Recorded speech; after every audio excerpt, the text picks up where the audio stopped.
want to miss that. I hope you enjoy yourselves. Thanks again.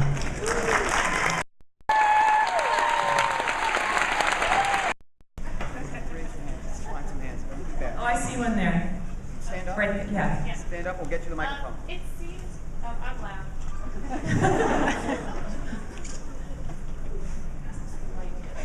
Great movie, by the way, wonderful. It seemed like the music played a big role. There was that scene where the sisters were kind of, repairing their relationship, and there was like maybe one word of dialogue.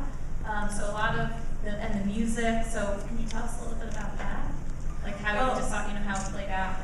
Yeah, the music was written by Vinnie Smith, who's also my sound designer and was our boom operator on set. He's been working with me since my very first feature. This is my fourth. And he started composing for me with Hump Day, my feature before this, and I just, I thought he killed it with this one. That montage was like a 6.5 or 7 minute montage, and it was really dependent on the music. My editor, Nat Sanders, and I tried to get temp music. We just had temporary songs in there, and we never could make it work. And we'd show test audiences, and they'd say, it's kind of still, I don't know, I think it might work, but it really depends on the music. And it was just a real collaborative effort, but he was the one who really made it work. So I'm always happy to hear people appreciate it, because I appreciate it as well. Thank you. As the character, what did you want the outcome to be? Oh, at the very end? Yes. It's funny, I feel like if it was my sister, she'd probably be impaled to that wall. But she knows better, I don't know, I think that's what was so great about the film, that I think all of us actually felt quite complex feelings, even watching it for the first time, about what we felt and what the characters might feel, and I think that's the beauty of it, because I think it's not going to be an easy road ahead for all three of them if there is a pregnancy, and it's probably not going to be easy if there isn't either. And so I think that there's a willingness to make a positive end for all of this, and I think that is very true to life when it comes to family, because they absolutely crush your heart. My family just crushes my heart, and I would do anything for them. And so I have the hope that she's pregnant, even though I'd still want to impale her. The dialogue was just so much fun, and I was just curious. It was so entertaining and so much fun, and I was just curious, was there room and freedom for improvisation? And I was just curious the process.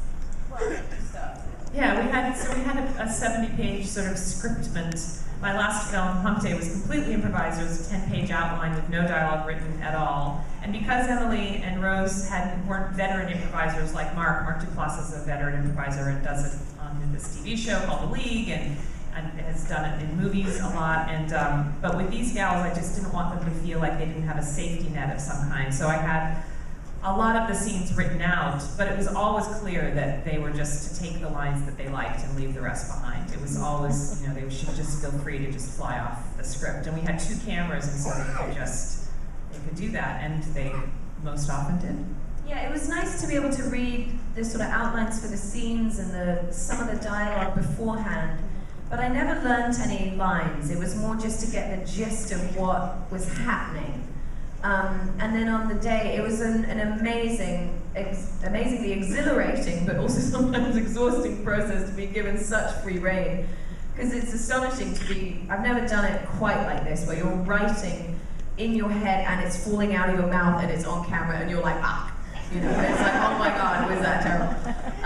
But I think that the beauty of it is you get these golden, spontaneous moments, and I think when it comes to sisterly relationship, I have sisters, Rose has sisters, she has best friends, and she came on to the movie just so late, like a complete rock star hero, and just opened herself up to the process, and we were like, this is what we feel about a character, what's whatever you want, and we shared stories, and she and I sat up late into the night drinking wine, saying, this is what happened with my sister, what do you think of this, and we can put this in, and this, and this. And it was just, it's the most personal film I've ever done, for sure. I think for all of us, because everything that we've been through ends up on the screen in some way, Yeah, Rose, I should just say, Rose came in 3 days before we started shooting. We lost another actress. And yeah, I mean, she saved the film. We wouldn't have been able to make it without her, so we're very grateful to her for that. We have a question. The first two improvisatory films that really hit it big, Josh Leonard and Mark Duplass, who both were extremely, that was their comfort zone. That's sort of when they're at their best, I think, frankly, is improvising. And then, so backstory is enormously helpful, I think. Really understanding who these characters are. I mean, so that the actors really understand who they are and what's happened with the other person in the scene right up to the minute of this scene. We spoke with this process, we spoke for nearly a year on the phone before we shot it. Just talking over backstory and character and what would you do, and so we've been speaking to each other for a long time trying to figure out who these people are and what their relationships were, so that was vital for me personally to turn up on the day and have a history that I understood, that I could grasp. Sorry guys. Lynn,